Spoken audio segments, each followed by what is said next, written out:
It's our turn, episode number 69, The Benefits of Board Games.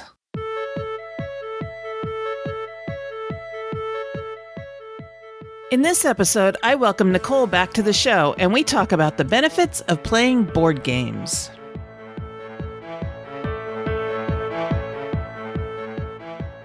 Hosting for this episode is generously provided by our fantastic supporters on Patreon.com. If you'd like to help us out by pledging $1 per month or more, please visit patreon.com/OurTurnPodcast. Every dollar helps us to keep this show going strong.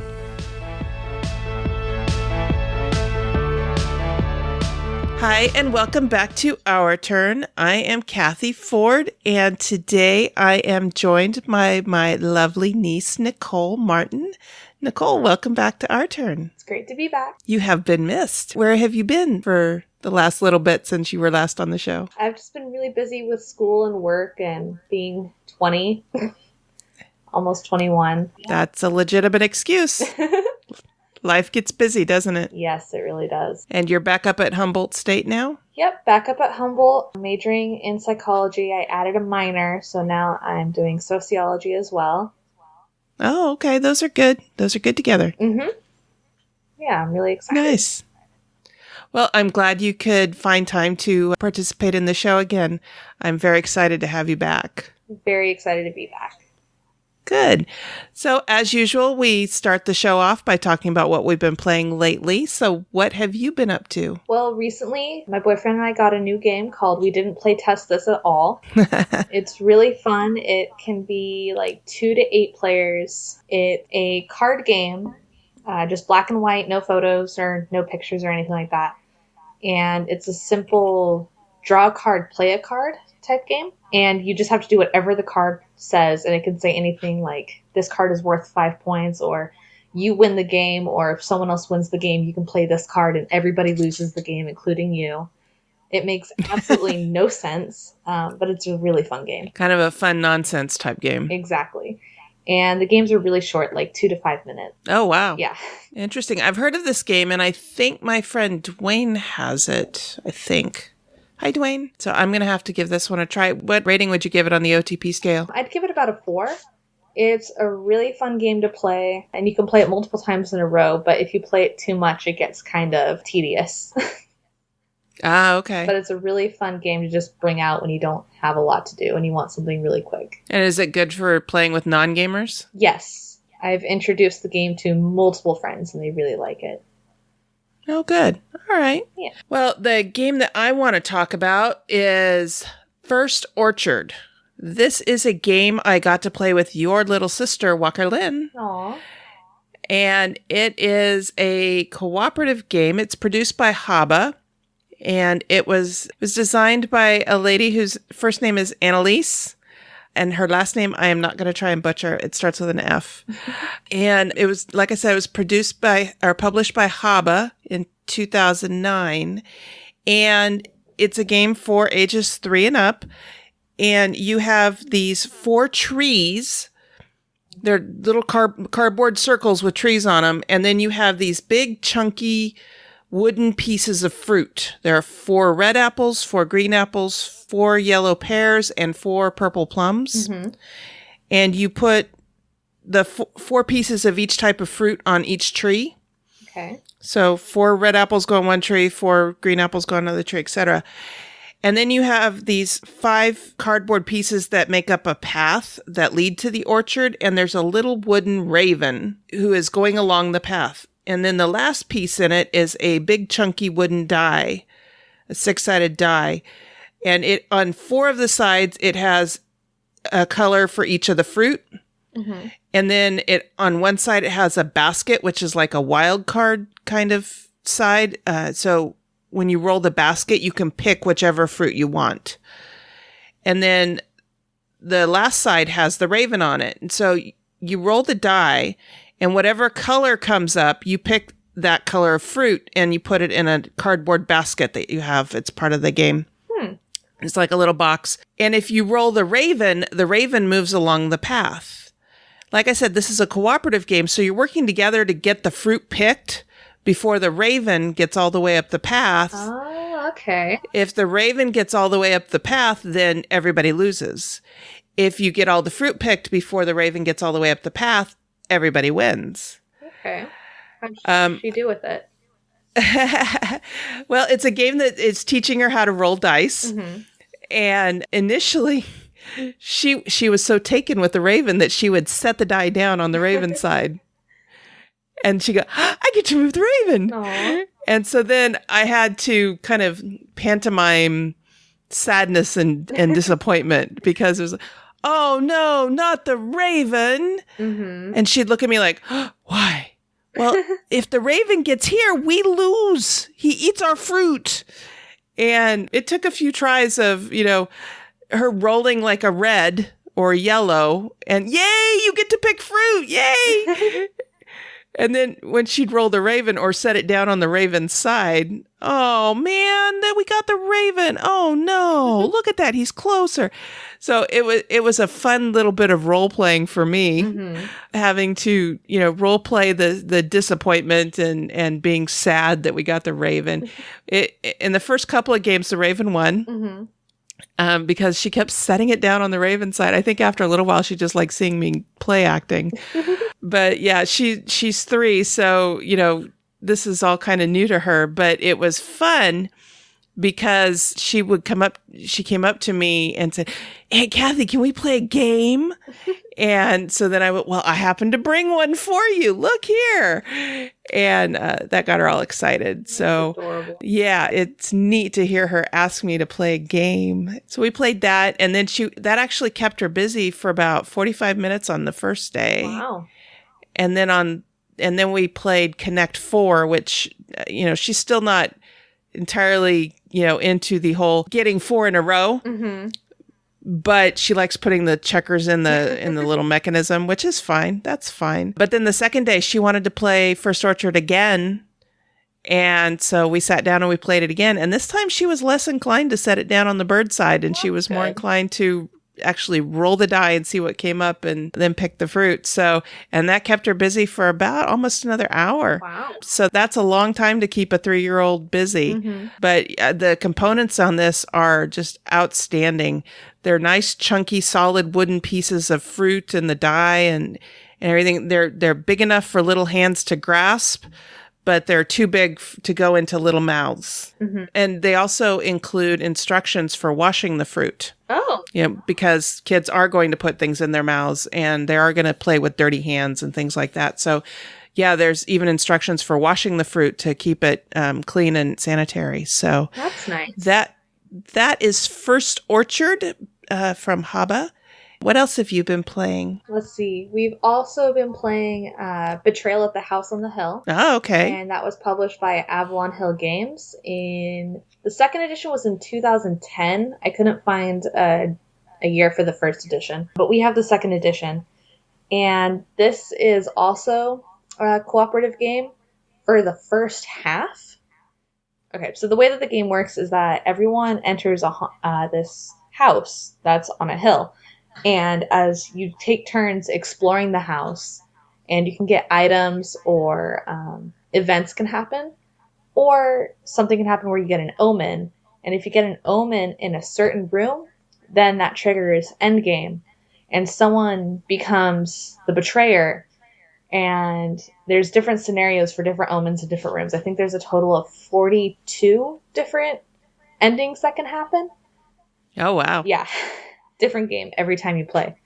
And nice. So then the rest of the group is trying to work to get their win, and the betrayer is trying to get their win. And there's 2 separate books, one for the betrayer and one for everyone else, so that they have their own secret end goals. It's really fun. It's a really good game. What do you think of the trader mechanic? Is that one you enjoy? I love it. I think it's really interesting to see how different people try to put their strategies in there and seeing how different people play it. I like it a lot. Now, I have never played Betrayal at House on the Hill. I've seen it, but I've never sat down and played it. Mm-hmm. But the 2 games I have played with the trader mechanic are Battlestar Galactica and Dead of Winter. Have you played either of those? I've played Dead of Winter. Yes. Yeah, I think I do remember playing that with you. Mm-hmm. Yeah, I have so much fun with that mechanic. Although it's funny when we play Battlestar Galactica with our friends anymore, Mark always plays Admiral Adama and I always play Laura Roslin, who's the president of the colony. So we're called Admiral Toaster and Madam Toaster. Yeah. That's so cute. yeah, we get the Cylon card more often than not, it seems. Anyway, have you found that new people have trouble with the trader mechanic, or are your friends who aren't gamers adapting to that one pretty well? So, funnily enough, every time that we've played it, the person that we're introducing the game to has been the trader. And, Oh, really? Mm-hmm. And so far, no one's had an issue with it. It's actually, they really like it because they like to see what they can do against the rest of us. Like the last time we played, the ending that we triggered was called the Invisible Man. And so the trader had an item on him or something that made him invisible. And then his goal was to go around and try to either lock us in or kill us, I believe. And it was funny because we were all stuck in the basement and we hadn't found a way to get out yet. The tile for the stairs that leads back up to the main floor hasn't been found. So we were all just in the basement and he was invisible. And my boyfriend, Kyrie, he decided to go into each one of the rooms and just start like throwing haymakers in every single room until we finally found the traitor. And we won that game. Oh, okay. But it's really fun to see them like, oh, I get to be the traitor. I get to do something different. Cool. I'm going to do that. Nice. Nice. We've played a couple of these games where the new person at the table was not comfortable being the traitor in the game. And so we've just made a house rule that if you get the card that tells you you're the traitor, then you flip it out and say, I got the traitor card. I don't want it. Mm-hmm. And we take them all back and shuffle the cards and deal them out again until you don't get that card. And someone who doesn't care, who doesn't mind getting it, can have it and play it. So yeah, we just made that kind of a house rule. Yeah, if someone was uncomfortable, we'd probably have a similar rule, which is we can just change it to whoever doesn't mind. Yeah, because the whole point of playing games is to have fun, right? Not force people to do things that make them uncomfortable. So, all right. So what would you give this game on the OTP rating scale? I'd actually give this one a 5. I love this game. Always willing to play. It's always different, which makes it great. So, yeah. Well, now I'm going to have to keep an eye out for it at the next game day and see if I can't get in on the game. Definitely. Excellent. So that's Betrayal at House on the Hill. Mm-hmm. All right. Mark and I have been playing a game called Charterstone. Have you heard of Charterstone? I have not. Okay. This is a new game from Jamie Stegmaier at Stonemaier Games, and it came out last year, and it's a legacy game. It's designed to be played 12 times with the same group. Mm-hmm. And you can play it 2 players, but it's really designed and plays the best at a full table of 6 players. So basically what the story behind it is that the Forever King has picked your group to build a new town. And so you've been taken to this place and dropped off, and you're building this new town. And there are 6 areas, and they're called charters, and you each get one, and that's your little area to build in. Everybody can go to everybody else's charters to get resources and do actions, but you can only build in your charter. Okay. And as the game progresses, you'll build a building, and that unlocks some cards. No, that allows you to put a sticker on the board. I'm sorry. That allows you to put a sticker on the board. And then there's a little crate on the card that the building came on. So then you have the option of opening that crate on another turn. That unlocks some cards. And that can get you new personas for yourself. That can get you new assistants or companions or guests that go into this deck of cards. It can also give you new objectives that go into another deck of cards. And the play in this game, once you get it down, it becomes very rhythmical. You start going, okay, I need to achieve this, so I need to get this resource and this resource and this resource and this resource. And and I need some money too. You have these little tokens that are called influence. You can put influence on the reputation track, and that gets you points at the end of the game. It is very much a point salad kind of game, but it's very engaging. Mark and I got together with some friends of ours, and we've been playing this game. We just finished games 9 and 10, and then this coming Tuesday, we're going to play games 11 and 12. And then Sarah Reed from the podcast, she and her husband Will got the game, and they played through it, and it's a 2-player, but now they want to play it as a 6-player game. And so we've been invited to play their game with a couple of their friends. And so we started doing that yesterday. We actually played through 3 games, and it plays differently. Sarah and Will have played it. Mark and I have played it. And as we were going through and opening new, activating new cards and things like that, we were like, oh, that's coming up already. Oh, that didn't come out till much later in our game, or whatever. And so it's a different game. Even though we're playing the same game, it's playing differently because we're playing with different people. That's pretty cool. It is. It's very cool. So I would definitely give this game a 5. I don't know. No, I want to add a caveat. I don't know that I would want to buy this game to add it to my collection because it is a legacy game. And so once you've played through it once or twice, you pretty much have gotten the whole experience. Right. So I don't see a need for us to buy it to have in our collection. We've already got legacy games in our collection that we haven't finished yet because it's just so hard to get people together in a group sometimes. But I would highly recommend it to anybody who enjoys playing worker placement games and resource management games. It's a lot of fun. It's a very engaging game, and it plays through pretty quickly, and then you set it up and you play it again until you're tired of playing it, and then you put it away and you pull it out. We're going to get together again, and actually none of us was available for a couple of months. But when we get together again with Sarah's group, we'll just pull it out and pick up where we left off, and off we go. And the story isn't one that you have to remember every detail of the story in order for the game to continue to be fun. The story is kind of a background to the game, but it does influence how the game is played. So that is Charterstone from Stonemaier Games. It came out in 2017, and I would definitely give this a 5. Awesome. I might have to check that one out. I think you guys would have a great time with it, but again, I would recommend it with a full game group of 6 people. Okay. All right. And that's what we've been playing. We have set up and been referring to and rating games by our own rating scale. Here's how we are using this scale. 5. Buy this now. 4. A good solid game. 3. Decent with some bugs. 2. Has great potential as kindling. And 1. Give me back the time I spent playing it.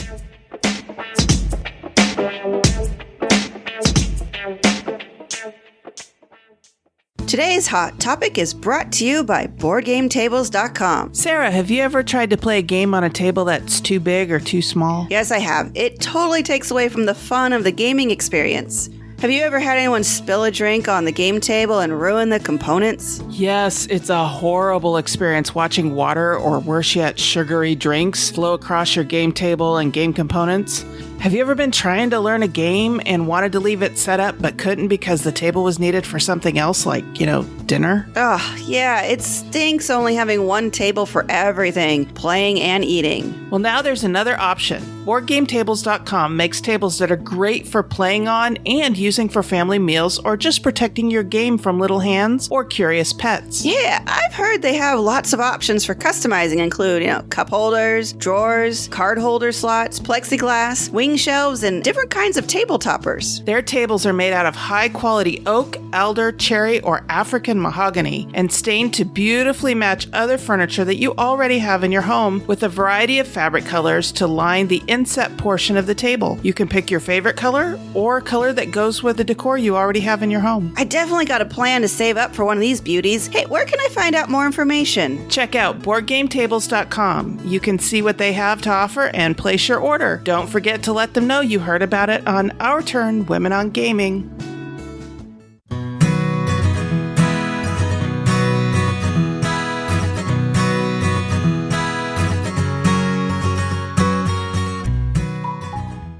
All right, now we're getting into the meat of the podcast, and our topic for today is the benefits of board gaming.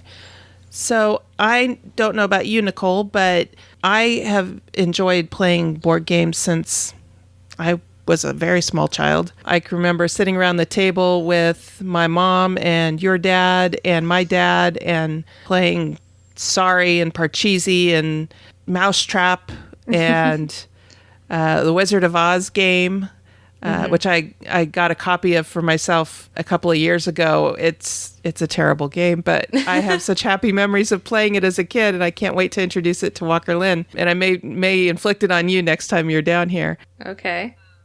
But I just had such happy memories. I mean, even I can remember spending summer days playing chess with my brother and Monopoly and Go Fish and all those kinds of things. And then as an adult, I got into hobby board gaming, and I have just had a ball ever since I've discovered hobby board gaming, and I can't believe how many people are into it as heartily as I am.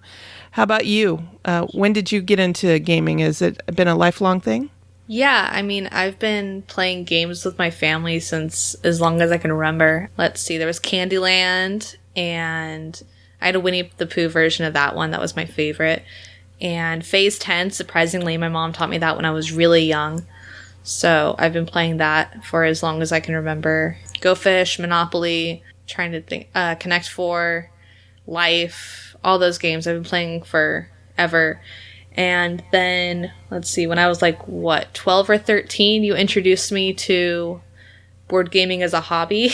And I've kind of been stuck on it ever since, and I started getting my own board game collection when I was about 17, and now I have 3 drawers in my dresser dedicated to just board games out of the 4.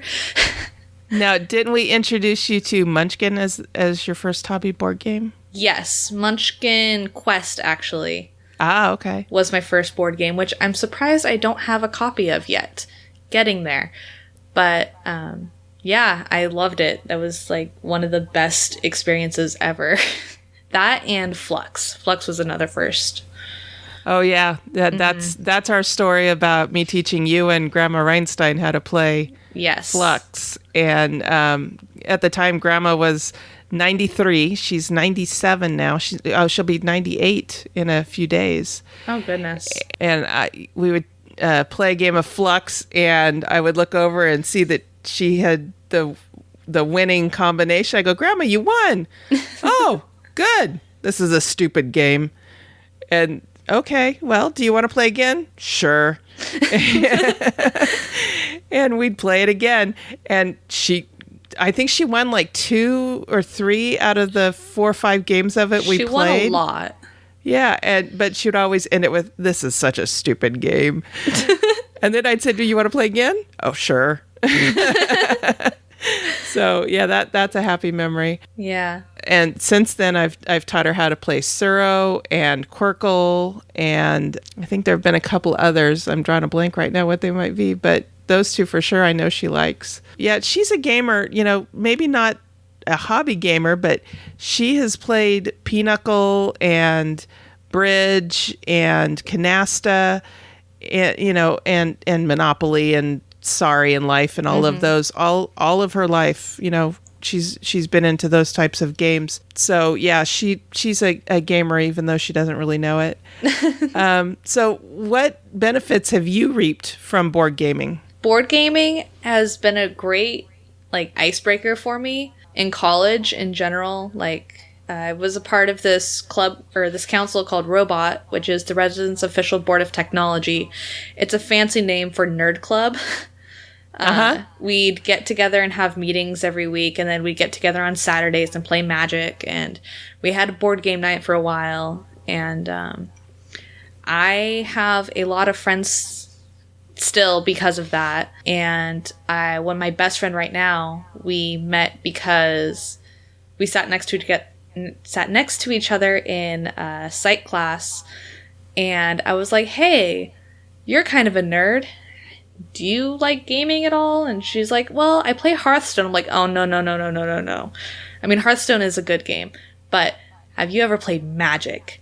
Or have you ever played D&D? And she was like, no, what's that? And so I introduced her and her boyfriend to that, and now we play every weekend.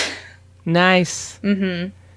So yeah, Mark and I have developed some lifelong friends, friends that we latched on to them, they latched on to us, and we do things together all the time. And, we sometimes have periods where we don't see them for a couple of weeks. We're like, hey, wait a minute, we need to get together. Mm-hmm. So yeah, it encourages us to get out and be part of a community. And, I've helped these people move multiple times.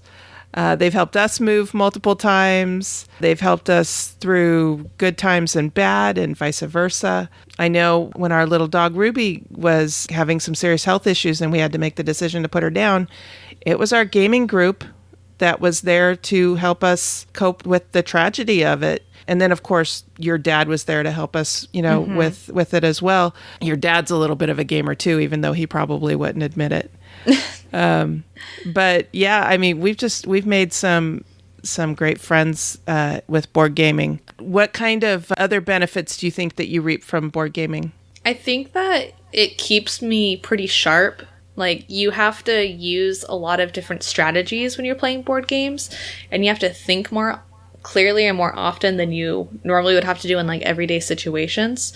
And I really appreciate that about board games. Like chess, for example, is classic strategy, thinking about things, trying to think about what your opponent's going to do.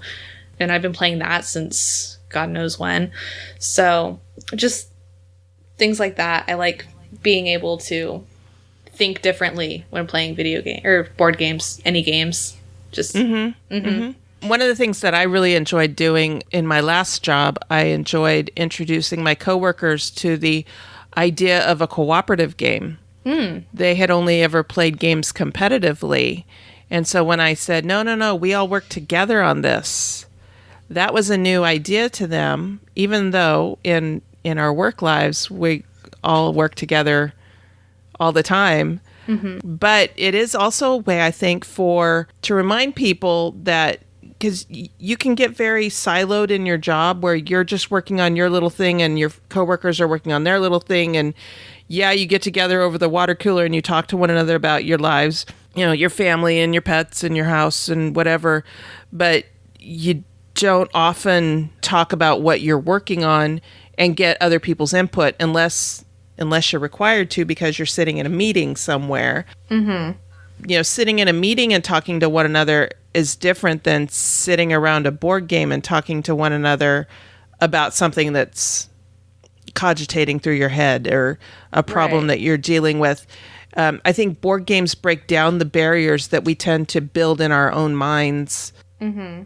Kind of protective barriers to keep people from taking over something that we've put our heart and soul into. So the game acts as a kind of an icebreaker to get rid of all that social weirdness and just make people realize that, hey, we're all in this together. Yeah, definitely. And it's also been a great way to just relieve some workplace tension, when you pull out a game like Zombie Dice.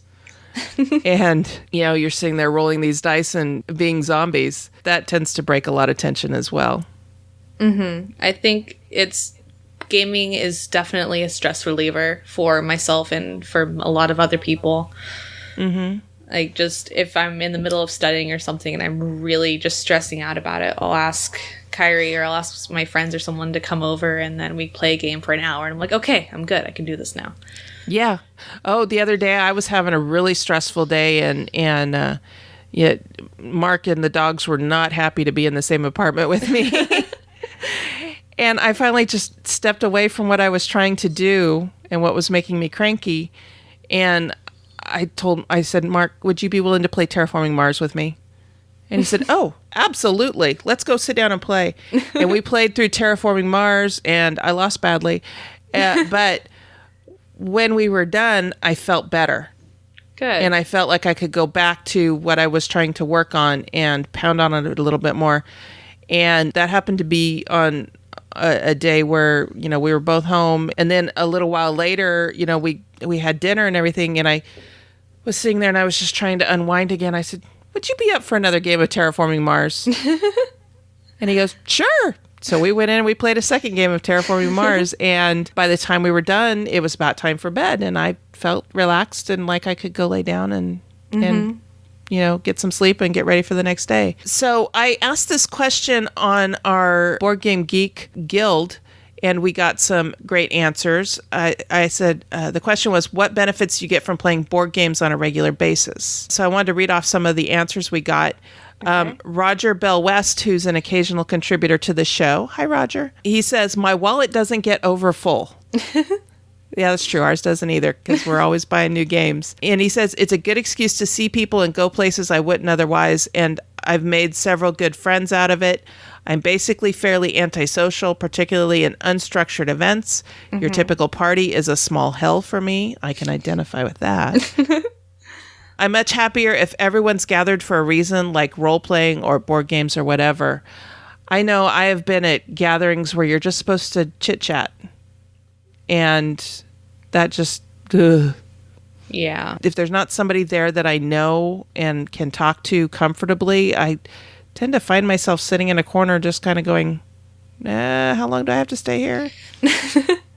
But when there's board games, at a meetup or at a convention or, a board game day or whatever, mm-hmm. I will sit and play with people I have never met before, and we'll chit chat and have fun and play through the game, and then, okay, now what do we want to play? Yep. And I've met friends that way too. Yep. That was actually one of the reasons why I had board games readily available at my 17th birthday, if you remember that. There were mm-hmm. 40 people there, like teenagers, family, friends, whatever. And so I knew that not everyone was going to talk and it was going to be really awkward. So I was like, okay, I'm going to have these games available for people to play just in case, because mm-hmm. social anxiety. Yep. Let's see. Kynan says, for me, it's a number of things. Firstly, it gives me a way to bring family together. With so many digital distractions, it's good to have a reason to sit around the table with my wife and kids. Mm-hmm. Secondly, I use it as stress relief. After a frustrating day of work, I like to sit down with my family and friends and have something fun to do together without the stress of things. Lastly, it gives me a way to be social. Sometimes I find it hard to talk to people. Having games to play and talk about is a great way to get together and communicate with others. Mm-hmm. And Stephanie says, it's a good excuse to get out and socialize, but also a nice and engaging way to occupy my mind and get away from the computer, phone, TV, insert other electronic device here. It gives me something to look forward to during the work week and helps me maintain my sanity. It also makes me happier. I couldn't agree with that more. And then Jeff says, skills alone, problem solving, critical thinking, strategical thought and application, teamwork practice, mental agility, communication practice, and learning how to take a loss.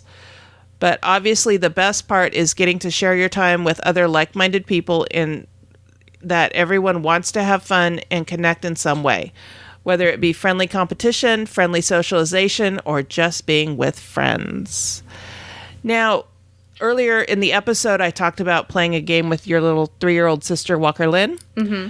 And so I asked on Board Game Geek also, what are the benefits of teaching young children to play board games? And we got some good answers to that one as well. Xanthi said, learning to play nice, taking turns being a good winner and loser, following the rules, hand-eye coordination, dexterity games of stacking or pulling out pieces, holding a hand of cards, good intergenerational activity. We talked about that with Grandma. Mm-hmm. Fun relieves stress. Kids get stressed out too. Yes, they do. Yes. Math skills, addition, subtraction, etc. Future planning, problem solving, visual spatial planning. Not sure if this is the best way to label it. And then Kynan added, the only benefit I really care about is that I get to spend time with my kids having fun. I'm going to keep hold to that while I can. Mm-hmm. That's absolutely understandable. Charlotte says, I don't have children, but I think it's very good to play board games as a child. In Germany, it is, or at least was, very common for children to play board games with the family or with their friends. I grew up playing lots of games, although neither of my parents particularly like games. Now they will only play to make my partner and me happy. I can understand that. Sometimes it's hard to get non-gamers to play games. Mm-hmm. There are plenty of good children's games on the market in Germany. For example, Haba, which I talked about earlier. And when I was a child, older children commonly learned adult games like Catan, Carcassonne, Bonanza, etc. While math skills were named as addition and subtraction above, talking about Xanthi's comment. Mm-hmm. I, as a professional mathematician, think this goes much further. Mathematics is really about logical thinking and problem solving, and games teach us very well in a way that is fun. I'm convinced that an affinity for problem solving and puzzles is why so many mathematicians like playing board games, in particular strategy board games. And she says, edit for context, I grew up in the 90s and 2000s. I grew up in the 70s and 80s, so I can say the same thing. And then Rich Bright says, spending time as a family is the biggest plus for me. The added benefits of learning how to be a gracious winner or loser, taking turns, math skills, etc. are just a bonus. Yeah. Another benefit I think of playing with like little kids board games or playing board games with little kids. I have 4 little sisters ranging from 3 to 18. And yes, you do. I don't get to see them very often because I'm a 5-hour drive away from them. And the little ones don't know me very well because, well, they were born my senior year of high school. So whenever I go home for the holidays, I try to play a game with them. Like for my little sisters, Disney and Addison, who are 3 and 8 respectively, I play a Disney matching game with them because they both love Disney so much. Disney loves Disney so much. And so that's when they're super shy and they forget who I am or they don't know me as well. That's just a really good way to like reintroduce them to me without being like, hey, I'm your big sister. I know I don't live here, but I still love you anyway. Exactly.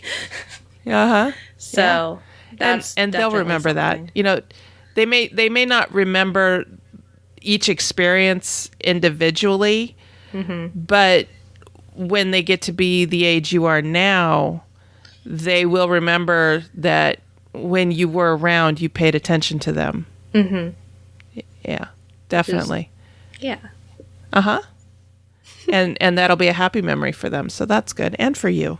Yeah. All right. So what are the benefits that you get from playing board games? We'd love to hear about it in our guild number 2600 on BoardGameGeek.com. And we will have a link to that in the show notes. And you can also comment on the episode post on Facebook if that's more your thing, or on Twitter. You can let me know. My handle on Twitter is @OurTurnPodcast. So thanks for joining me for this discussion, Nicole. Not a problem. Thanks for having me. Hey everyone, this is Sarah. If you're curious on how you can support the show, here are some ideas. If you'd like to support us financially, you can support us through Patreon at www.patreon.com/OurTurnPodcast. We've switched from pay per episode to pay per month. We also have a donation button on the site for anyone wanting to do a one-time donation. We have a lot of plans to improve our audio and expand the content we provide, but we need help to do so. However, we totally understand that not everyone has the funds to support us. Thankfully, there are many non-monetary and important ways to help us. Tell a friend about the show. Really, one of the best ways to support us is to spread the word to people you know. Commenting on our posts, either on the website, Facebook, Twitter, or the Board Game Geek Guild, are very helpful for us to know what listeners think and want from our show. If you think of anyone you'd like us to interview, please let us know. We'd also appreciate any shares of our posts on social media. Take pics of you playing games and post them to any of our social media avenues. We'd love to know what you're playing and maybe take a look at playing those games too. Please call our voicemail number at 916-426-2873 and leave a message or a show intro or promo. For example, you could say, "This is Sarah and it's our turn," or "This is Sarah and you're listening to Our Turn Women on Gaming." Of course, replace Sarah with your name. So there's many ways to support us, and we'd appreciate any and all of them. Thanks for listening.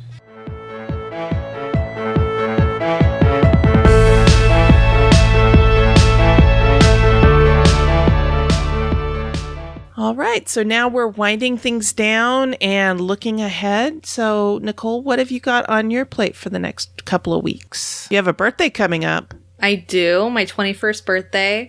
Woohoo! And it also happens to land on spring break this year. Oh, nice. So my friends and I are going to Seattle for the week. Nice. So looking forward to that. That's 2 weeks out. Are you driving up there? Yes, it is a 10-hour drive. It is. With only 2 people that have driver's licenses. So that's going to be fun. But extremely you guys worth will manage it. Oh, yeah. I'm really looking forward to it. We've created a road trip playlist, and I've made reservations for dinner, and I've made an entire itinerary for the entire week that we'll be there. Hotel's been reserved. Now we just need to go. Nice. Yeah. So you're getting anxious to get going on that. Very anxious. Nice. Well, happy birthday early. Thank you. I am looking forward to doing our wrap-up plays of Charterstone with our first group of Charterstone players, and so that'll be games 11 and 12. I'm looking forward to seeing how this ends. And then it'll be time for another weekend for me to spend with your little sister, Walker Lynn. Woo. And this time, last time I introduced her to First Orchard. This time I am introducing her to another hobby game called Animal Upon Animal, and this one is a dexterity game. Okay. So there's a little crocodile, and you put that in the middle of the table, and then everybody takes turns putting animals on top of the crocodile, and there's a little die to roll to tell you which animals you get to pick to put up on the crocodile. And the idea is just to build the tower, of animals as big and as wide as you can make it. Again, great hobby production, neat wooden pieces. I can't wait to play this with her. Very cool. I think we're going to have a lot of fun and hopefully play First Orchard again and maybe Connect 4. Who knows? And then she is also introducing me to all of the Disney movies I have missed since I stopped being a preschool teacher over 20 years ago. So yeah, I've been watching, Frozen and Moana and some of the others. And I've tried to introduce her to some of the Disney movies that I grew up on. How's she that liking she hasn't those? seen. Well, I tried to introduce her to Sleeping Beauty, but that one's got a slow start, so Yeah. I think she kind of lost it. But the next time I watched her, something came on the TV with like a brief scene from Sleeping Beauty, and she was, "Oh, and Cathy, that's your movie."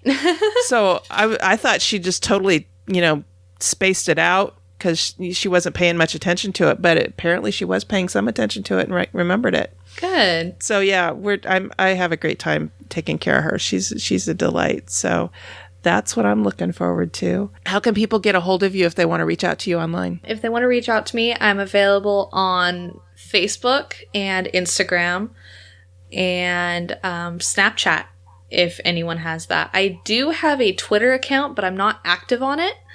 So don't try that. It's Tricky Nikki 97, right? Yes. Tricky Nikki 97. Yeah. Well, you'll find that I'm tagging you on some things in there. Yes. All right. Well, that's yeah. okay. You're active on Instagram and Snapchat and Facebook, so Yep. that's all good. Excellent. All right. Well, thank you for joining me. I really appreciate it. Thank you for having me. It's been great. I hope you'll come back again. I will. I promise. Fantastic. All right. Until next time, and on behalf of the entire Our Turn podcast crew, that was our turn. And now it's yours.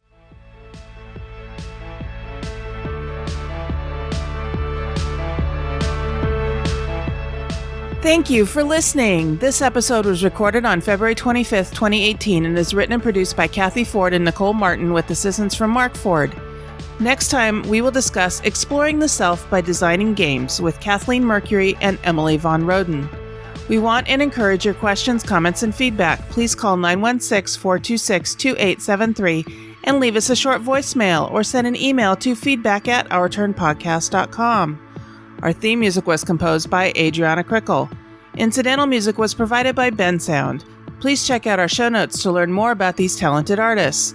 The material in this episode is copyrighted under Creative Commons Attribution Non-Commercial No Derivatives 4.0 International License. If you want to learn more about the games discussed in this episode, please visit our website at ourturnpodcast.com/episode 69. You can find a list of the games along with links to their listing on BoardGameGeek.com. We are proud members of the Dice Tower Network. You can find out about other shows in the network like the Party Game Cast, Rolling Dice and Taking Names, or the Geek All-Stars by going to dicetowernetwork.com. Thank you for your support. If you like what you heard, please tell your friends about us.